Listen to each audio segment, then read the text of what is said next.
morning, children. I hope all are enjoying your holidays with full watching TV, moving here and there with friends in cycles and all. Now, I'll put a break for your enjoyment by taking social classes through online. History first lesson, the advent of Europeans to India. First of all, do you have any idea who are these Europeans? And why particularly they came to India? For what purpose they came? And after finishing their purpose, what they have done to India? Now in this lesson, we are going to learn briefly about the condition of India. So why these Europeans? Means as I ask, who are these Europeans? PDEF. Better to remember these Europeans as PDEF. P means Portuguese, D means Dutch, E means English, and F means French. So these people who came to India only for the purpose of trade. So at that time, means in ancient times, India had got good trade and commerce relationship with European countries. So by the arrival of these Europeans to India for the trade purpose, created one after the one situations became as at that time. So why particularly they came to India means as India is having much demand for spices.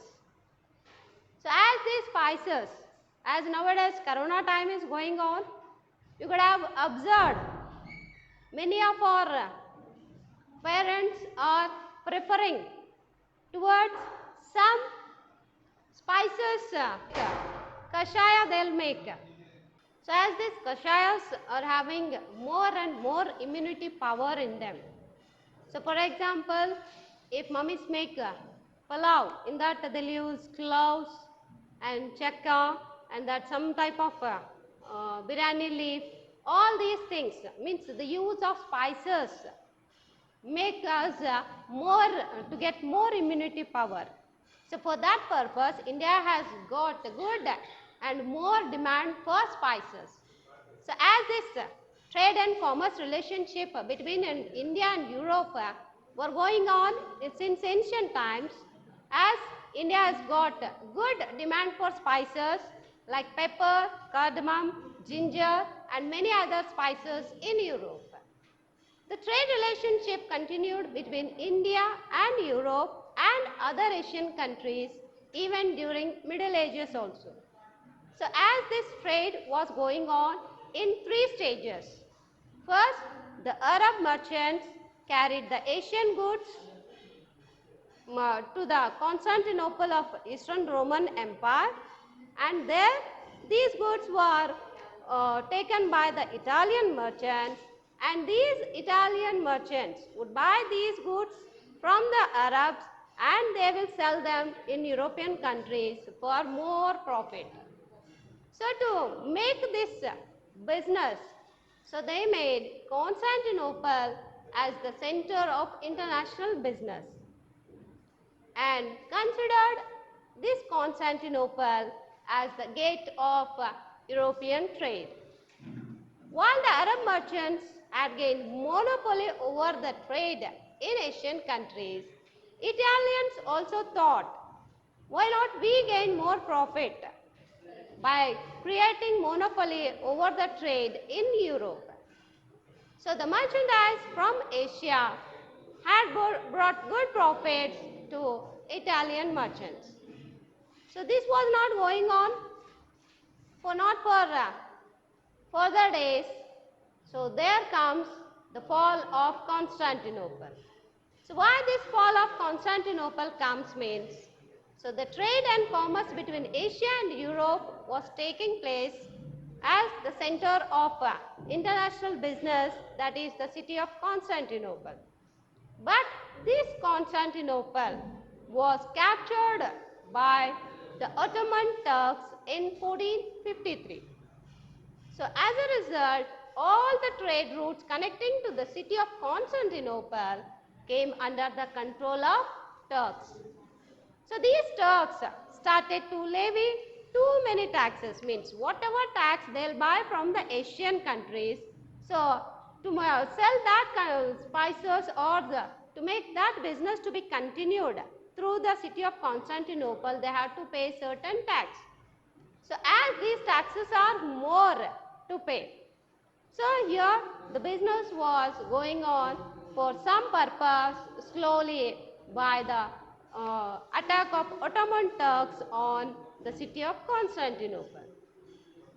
As a result, the merchants felt that the trade was not profitable unless if we move towards the city of Constantinople. So to make their way comfortable, here the Spain, Portugal, they started to make to break down the monopoly of Italian traders as they captured the city of Constantinople. So they encouraged some of the courageous sailors to find a new sea route to India so that they can make their business through Asian countries. So to find out the new sea route to India, so the invention of compass, astrolabes, gunpowder provided them further impetus for the venture towards Asian countries. So regarding in this sequence only, here we will come across one Portuguese sailor whose name is Vasco da Gama. So who is a Portuguese sailor who left Lisbon, which is in Africa, and reached Kapadu near Calicut on the east coast of India in 1498. So by this he was successful in discovering a new sea route to India.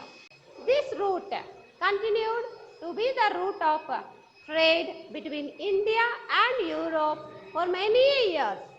Like this, the Portuguese were the first to re-establish their trade between India and Europe. And one more thing, you know this, in 1869, a huge canal was built in Egypt to connect the Red Sea and the Mediterranean Sea, as it is called nowadays as Suez Canal. So until the building of Suez Canal, the sea route discovered by Vasco da Gama was the route used for the trade between India and Europe. The ships had to pass the Cape of Good Hope, the southernmost tip of Africa, to reach India.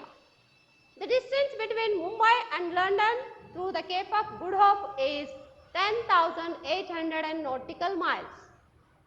Means as 1 nautical mile is equal to 1.85 kilometers. So it is only 6,200 nautical miles through Suez Canal if you pass through that canal through a waterway. So this journey is reduced half of the distance for the Europeans. As these European trade companies which started to come one by one to India, so for the success of their commerce and trade business, India, so here with the success of Portuguese, first the person who reached is the Portuguese sailor. So by the invention of that sea route to India, so here the Portuguese, after them many Dutch, French and the English arrived at India for trade. So this development not only changed the history of India, it also changed the history of European countries also. So now one by one we will discuss about how these Europeans approached towards India and how they started their business through our kings and the Nawabs by taking their necessary steps. So Europeans came one after one. As I said earlier, Portuguese were the first to arrive to India for the trade purpose and were the last to leave India on sea route. So after Vasco da Gama, Francisco de Almeida arrived in India as the Viceroy of Portuguese. So he implemented blue water policy. So as in this policy, so what is blue water policy means making monopoly through water source, as Vasco da Gama found sea routes to India. So this Francisco de Almeida, so he implemented blue water policy in order to establish the supremacy over the sea instead of land route. So after this, Alfonso de Albuquerque, who came after Almeida, as considered as the real founder of Portuguese Empire in India. So to make supremacy in India, supremacy means to make over their power in India. Here this Francisco de Almeida, he waged a war against the Bijapur of Sultan. In 1510, he waged a war against the Sultan of Bijapur and won Goa. So as Goa became the administrative center of Portuguese administration in India, so the Portuguese had absolute monopoly over trade with India for almost a century, and their power started to decline, means their power started to slow down with the arrival of English and the French in India. So this is about the Portuguese, how they came towards India, settled in India, and how they approached in India and made their commerce. Dutch are actually from Holland, or nowadays as we call as Netherlands. They established United East India Company. Remember well? They established United East India Company in 1602. So what they established means with the aim of doing business with eastern countries and enter the countries like India, as in India, Java, Sumatra, Indonesia and spice-rich islands. As they established warehouses in Surat, means to maintain their business, they need some branch officers. So for that purpose, they established warehouses in Surat and other places in India. So with this, they broke the monopoly of Portuguese. Who broke the monopoly of Portuguese? The Dutch. So they broke the monopoly of Portuguese in India. Later, unable to face the competition from the English and the French, the Dutch limited themselves to spice-rich islands like Netherlands, Java, Sumatra and so on. So about other European countries we'll discuss in the next class. Thank you.